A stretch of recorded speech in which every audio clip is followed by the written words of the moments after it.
2, 3, 4. Woo!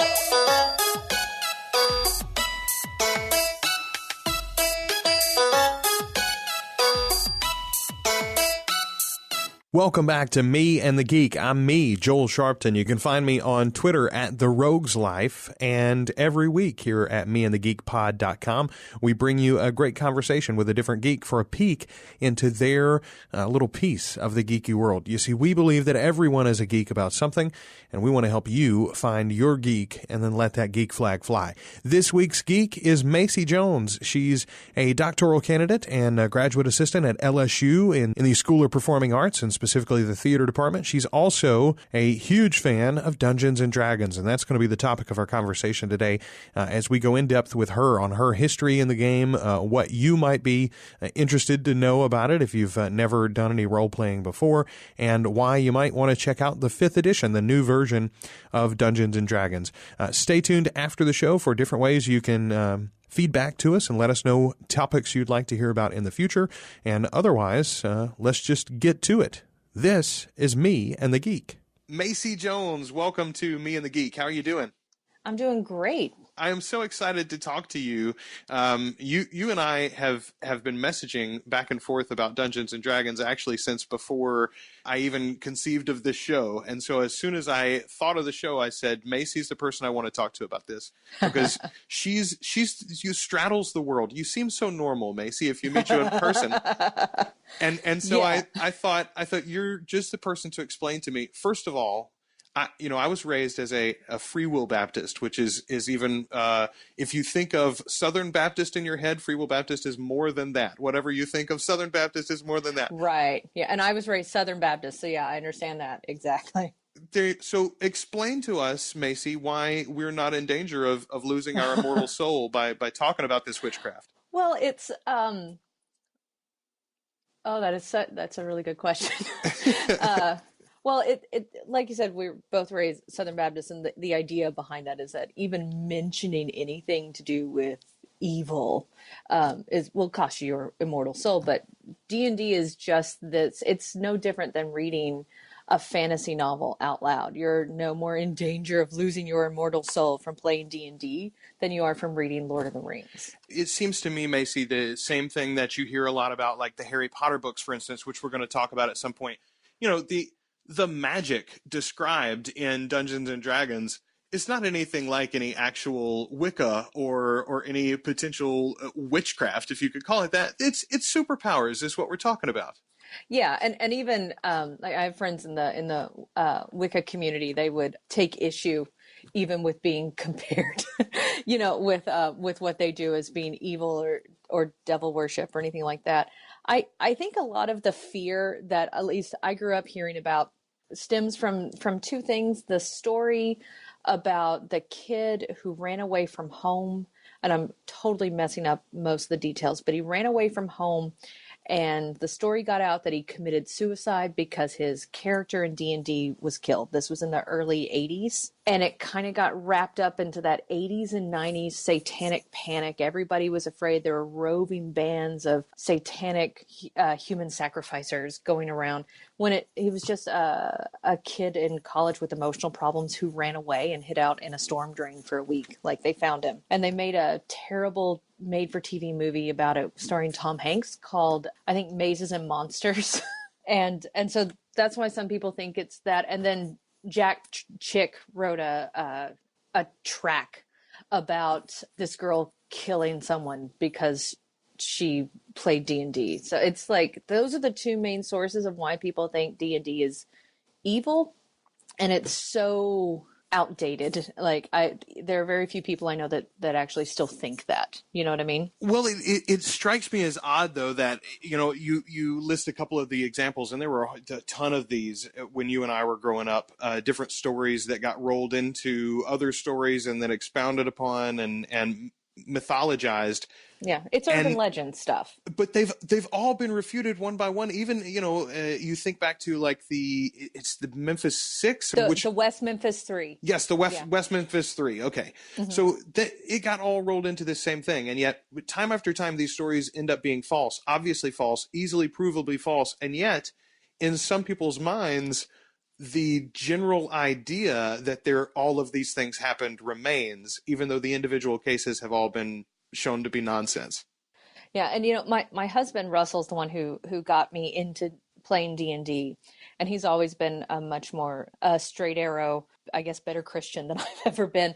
And he used to teach Sunday school at his Methodist church in Dover, and he would stay up all night the night before he was going to go teach, playing Dungeons and Dragons, and then go teach Sunday school at Dover United Methodist Church. So maybe it's just certain denominations. I don't know. But. So there you go. We fixed the first problem with Dungeons and Dragons. First problem, we know we're not all. It is going to not hell. evil at all. All right. So second problem, the other thing that I connect Dungeons and Dragons with a lot is the cartoon from the 80s. Do you remember this, the Saturday morning cartoon? Yes, I have really vague memories of it. I remember loving it. Like I was a little kid when it came on. But yeah, and that was kind of interesting. And then I think there has one successfully launched and actually like run live action theatrical film. I think there's been two, and they're both terrible. And one of them had Jeremy Irons, which was really sad. I'm sure there was a house he wanted to buy, and it was probably the exact amount of this check. But it's a tax bill. Yeah, they're both. I've never seen them. Although if you've probably watched How to Train Your Dragon. Yes. My friend of ours who we play D&D with, he says it's the best Dungeons and Dragons movie ever made because there's the kid listing out the stats of all the dragons. And if you play like, D&D, this is it. Yeah, it's like, oh, this is a D&D movie. So yeah, the movies are terrible, and the cartoon is 80s and cheesy. And so let's talk about how you, a good Southern Baptist girl, get involved in this devilry. So you said your husband brought you into it. Was that the first time you played? I think I remember spending one New Year's Eve in college playing not specifically Dungeons and Dragons, but playing like a role-playing game type, D20 based system. But yeah, the first time I ever really played, and it was after I got married. Russell and I had dated for a very long time, and he used to tell me all about his Dungeons and Dragons campaigns. I'd ask him to so I could go to sleep at night because I had really bad insomnia. So I said, yeah, tell me about this. And he would tell, it's like someone telling me a story so I'd go to sleep. But then one day he had a campaign going with two guys when we lived in Arkansas, and they needed someone else because it's really hard to play with just two people and the dungeon master. So I said, sure. And he, rolled me up a character. And that was, I think we've been married for maybe 6 months. We've been married 7 years now. And I just loved it. It wasn't what I thought it was, which was me having to do voices. And, I'm in theater. You and I know each other from theater, but I do not act. I feel really uncomfortable being in the spotlight. And it's almost like group problem solving. And, which and that's kind of what got me into it. So, and I got to play a rogue, which means I got to stab people, and steal things, which is what I like to do. The part of the game that appeals to me, looking from the outside in, and the thing that makes me want to get into it and has made me intrigued about it for the last, 6 months or so since you and I have been discussing it, is the fact that it can be sort of all things to all people. Someone like you can approach it in a very tactical manner, like a problem solving or a puzzle game almost. Someone that wants that flair for the theatrical can be the guy who's putting on the voices and coming up with elaborate backstories and creating the worlds. They'd make a great dungeon master, So like all of those areas can be served by the different ways people can play the game. So let's get to that first, though. Tell us, like now, you, Russell, you guys are married. You both got jobs or responsibilities and things going on. What is an average play session like for you right now? Well, right now we're actually playing two different games. Russell's the dungeon master for both of them. We have a game that we play on Tuesday nights with a friend of ours who lives in Arkansas and two friends who live in Denver. And we play over the internet. There's an app called Roll20 where we can put the map up there and we can talk and do video chat. And we play from 8 o'clock at night until about 11. So a 3-hour stretch in the middle of the week when no one has anything to do anyway, except, if we weren't doing that, we would be watching Agents of S.H.I.E.L.D. And we can watch that later in the week.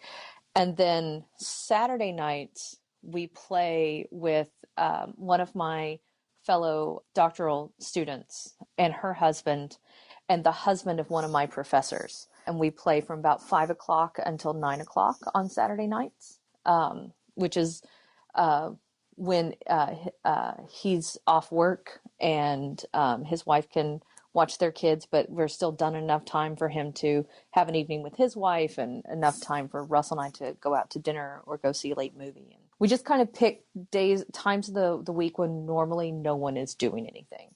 And then if it's, like last week was Valentine's Day, so we just didn't meet for that game. It's easy to fit into a schedule as long as you're flexible and you have a couple of people who have the same schedule as you, Yeah, and the cool thing about the internet is, and the app, and we're going to have links for that app, by the way, in our show notes for this episode.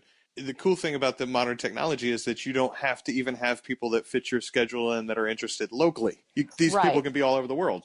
Yeah, and I know there are some, like, for example, we were doing a game online with Christina Linza and her husband when they were living in Finland. Yes. One of those countries. I'm sorry, Lindsay, if you hear this, I forgot. But yeah, we were playing with them and they were, living across the ocean. And so that's one of the great things. You don't have to, it's not one of those things where you give up 6 or 7 hours in mom's basement, Yes, playing. exactly. Yeah. There's a difference when adults play it, I think, than if you play it if you're a teenager. Everyone has a busy schedule. And since everyone knows that, it's a lot easier to be flexible with it. So the interesting thing, and one of the reasons why this is such a relevant topic right now is because you've just had a new edition of this game come out, the 5th edition, right? Yes. Sometimes people call it 5e. I think the official name for it from Wizards of the Coast is D&D Next, but we call it 5e. It's the 5th edition of the game. Okay, so tell us, what is the fancy new stuff? What particularly, and I'm assuming, again, from outside looking in, from what I've seen about the company and the game in general, the idea has been over time to make this game more approachable, more accessible, and more balanced. I don't have like encyclopedic knowledge like some people I know do of the rules, but I started playing in 3.5 and there would be times when I was playing with 3 people who have been playing Dungeons and Dragons for years, and we would have to stop for 30 minutes to discuss the actual rules of grapple. It was very complicated by the time I came into it, and there are all these different books you had to buy, and it really wasn't a game that was super friendly to outsiders. And they came out with 4th edition, which was kind of meant to have it feel a little bit more, people hate it when you say this out loud, but a little bit more like a video game. Like first level, you got to do really awesome stuff, but it didn't take very long for choice bloat to kind of fall in. There were too many things to pick from, too many powers, and it really bogged the game down. 5th edition was meant to streamline that. You started out first level with not the same amount of choices. It was meant to simplify the rules so that anyone could pick it up and you could play with really pared down rules. If you like something a little more complex, you have the option to pick more complex rules and kind of to gauge it on a person's, the type of play that they like. I really liked 4th edition. I really did. And so the way I play my character is a little similar to 4th edition. A lot of different choices. I have a lot of different powers that I pick from. I have another friend who really likes the pared down, almost first level style of play, which was very bare bones. And so that's the type, and it balances it in a way that you can have different play styles fit together into the same thing. I really like 5th edition. There's some people who don't, and they've abandoned Dungeons and Dragons to other companies like Pathfinder, but I enjoy it because it really does simplify the rules a lot. So if someone, especially if they're listening to this, or if someone in general has been thinking about maybe getting involved in D&D, what do you need? What does a person need to actually begin playing? What I would suggest, and this is what Russell, my husband, did with me when I said, okay, I'll play. You need to find someone who kind of understands how the game is played and have them walk you through a very short adventure. Like they hand you a character sheet that they filled out. They explain what all the little numbers mean and just run you through it so you understand the mechanics before you play with a group. especially if you're someone like me who's kind of shy. That way you don't have to worry about messing up and everyone waiting while you figure things out. Wizards of the Coast has put out kind of a beginner's box. It's a kind of the beginning guide to Dungeons and Dragons, and has some very basic character sheets. It has an adventure. It's actually meant where if you have 3 or 4 people, none of them have played, you can pick one person to be the dungeon master, read through the material for a little bit, and then you can start a game right there. I would prefer having someone who's played a lot to kind of walk me through it. But if you wanted to just start with a bunch of people, you can buy their beginning adventure box, pass out the character sheets, and have it figured out in an hour or 2.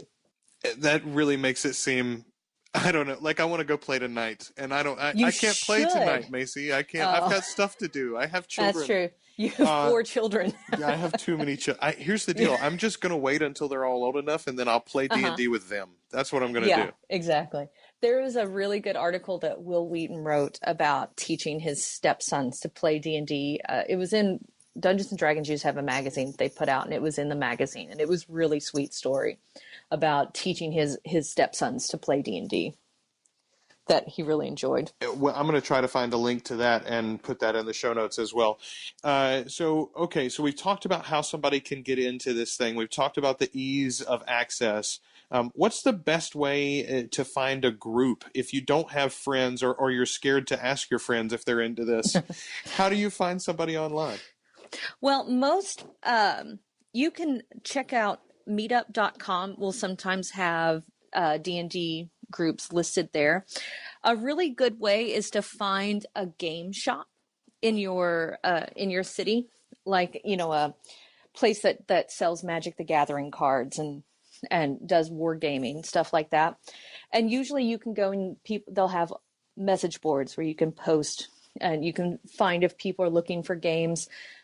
And usually that's a really good idea because then you have a nice central location to actually play. A lot of gaming stores will allow people to just come in and play those different types of games.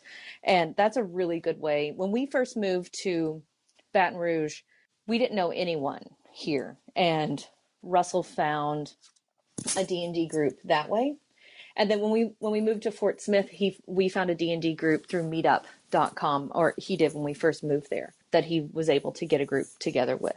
Do you guys have any other role-playing games that you play on a regular basis? Well, right now we just do 5th edition D&D, but in the past we've played a game called Numenera, which was really complex. It was a lot of fun, but it was a little difficult to get into. And then there's another one called 13th Age that Russell and I were actually part of the playtest for. It's really, really exciting. The thing with Dungeons and Dragons is that you're going to play an adventurer. You are an adventurer. You're like a small part of a very vast world, and you start out at first level, and you kind of work your way up to being, a big deal. 13th Age, you almost play a minor god in the world, and everything about you is awesome all the time. That's a really fun one. And Apocalypse World is another one that we've played before. That's kind of a modern day style of D&D.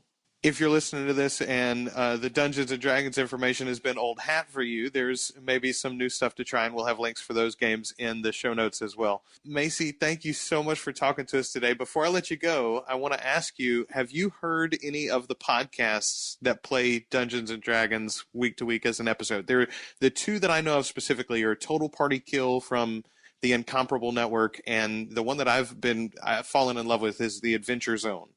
I haven't. I know you. I think you told me about Total Party Kill, but I haven't had a chance to listen to it yet. There was the guys at Wizards of the Coast were running a podcast that was a D&D game with the 2 guys from Penny Arcade and another, I forgot his name, but another webcomic artist, and Will Wheaton, that I listened to a lot. But no, I haven't actually had a chance to listen to them, mainly because I'm afraid if I do, I'll just get mad that I'm not playing D&D, Yes. I just want to, it's such a fun game. There's a couple of board games out there that are like Dungeons and Dragons, like Castle Ravenloft. We own it. I don't want to play it because every time we do, I was like, can't we just get people over here to play Dungeons and Dragons instead? You just want the real thing. Yeah, because it's a lot of fun. That's an awesome way to put a button on it. Thank you so much, Macy, for talking to us. No problem. Hey, listen, is there somewhere online you'd like to point people to where they can see more from you or hear more from you? Well, I'm on Tumblr, where I basically reblog a bunch of nerdy stuff at nerdwinch.tumblr.com. And then I have a blog where I'm blogging about my process of writing my dissertation. That's called Macy's Arc, MacySarc.com. So those are my two kind of online presence that I have. Excellent. And we're going to have you back on at some point to talk about that too, maybe closer to the date itself to celebrate. Oh, yeah. Oh, if I'm still alive. There you go. And thinking, yeah. All right, Macy. Hey, seriously, thank you so much. No problem, Joel. It's good to talk to you. All right, you too, man. All right, where are my 20-sided die now? That was a great conversation with Macy Jones, a doctoral candidate and graduate assistant at LSU in the School of Performing Arts in the theater department, and a huge D&D fan. I hope you enjoyed that conversation. I know I did. If you did, make sure you review us on iTunes or Stitcher, wherever you listen to podcasts. That helps other people find us. You can also just share it with a friend. That's a great way to do it. Just tell them to check out meandthegeekpod.com. Next week, we're going to be talking about something else cool, so stay tuned as we bring you a new conversation with a different geek every single week. Until next week, I'm Joel Sharpton at The Rogues Life on Twitter. You can find us at Me and the Geek on Twitter or Facebook. This week's geek was Macy Jones, and this has been the podcast. 1, 2, 3, 4. Woo! Me and the Geek is a proud member of the Procast Network, a Procreate production. Procreate is a community of artists in film, music, the digital arts, and fine arts that helps them connect and collaborate on projects. You can find out more at teamprocreate.com. Also, be sure to check out one of our other great shows like Pod on Pod, a weekly review of a different podcast to help you find your new favorite show. Josh and Joel are your hosts as they walk through the wide world of podcasting. From comedy to self-help, Josh and Joel listen to it all so you don't have to.